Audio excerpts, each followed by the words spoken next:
Graham, you needed a win today to keep in touch at the top, and your lads almost delivered. They put in a good shift for you without quite getting over the line today. Yeah, that's right. We just needed that goal just to justify the performance. I thought the performance was there. I thought the lads worked their socks off. The work rate, the organisation of the team. I thought their concentration levels were good. And we passed the ball about. We just didn't create enough really good opportunities. We had half chances and a couple of balls across the box, and that's where you have to have a little bit of devilment, a little bit of luck on your side.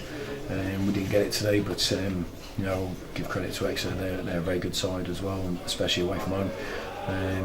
It's probably a good point, but we are disappointed there. But the lads are encouraged by their own performance, and so are we as a staff. So we know there's more to come. The players that are coming back from injury and so forth are getting fit each game, and we take it into the next games that come on. Goals at a premium. You went into the match ostensibly with one striker. Explain your reasoning behind the five-man midfield, given presumably a parking lot of support.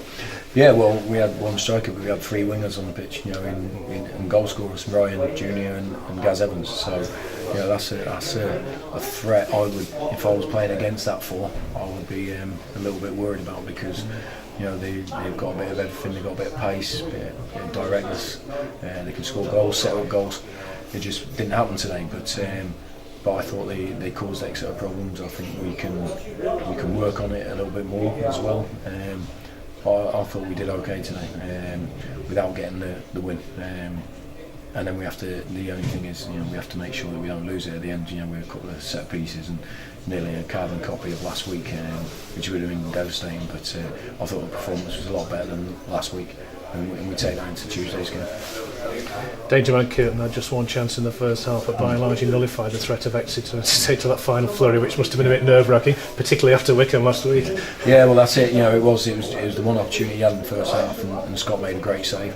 But like you say, apart from that, there wasn't anything of note, and he's a danger. And I thought Pondy and Goody did really well against him and kept him at arm's length.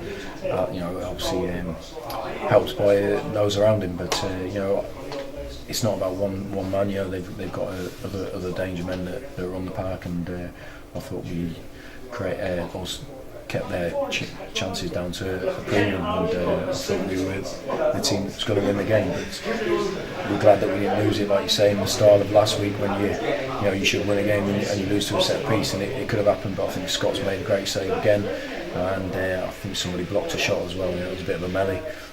But we'll look at that, see if we can prevent that happening. But if we take the chances or the opportunities we create, then we're not put in that position anyway. I presume on the DVD you'll be looking at how Evans managed to get the ball on the line, but it went the other way. He had a magnificent game, I have to say, and did everything you asked of him.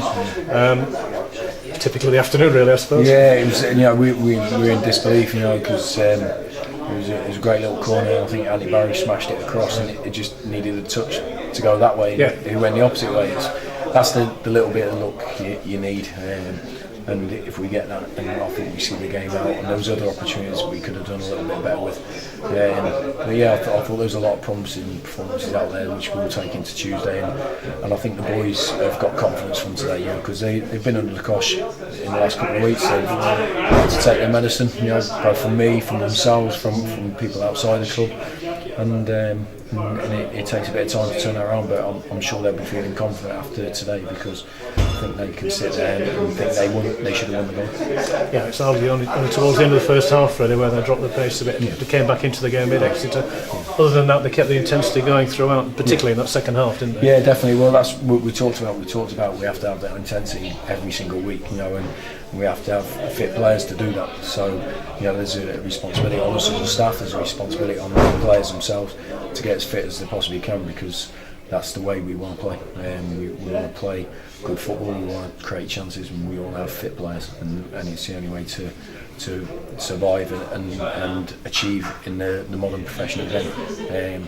So each week we play, each game that the lads get under the belt, I think they'll get fit as they go along, but we have to work on that away from the match pitch as well, and we'll be doing it. Any early news on Dean Howell?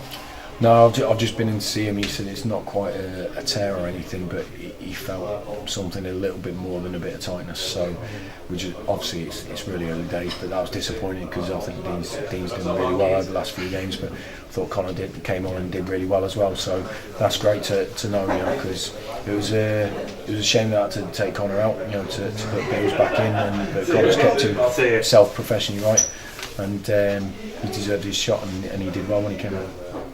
Plenty of confidence though to take into Tuesday's game, the Lancashire derby at Accrington. Yeah, definitely. It's a big game. Obviously local rivals, and we have to take that sort of performance and fitness levels into that game. And if we create some better opportunities, then hopefully we'll win the game. But we have to be aware of Accrington's players as well. But we have to make sure our performance is right before anyone else's. Thanks for that, Graham. Okay, thank you. Cheers.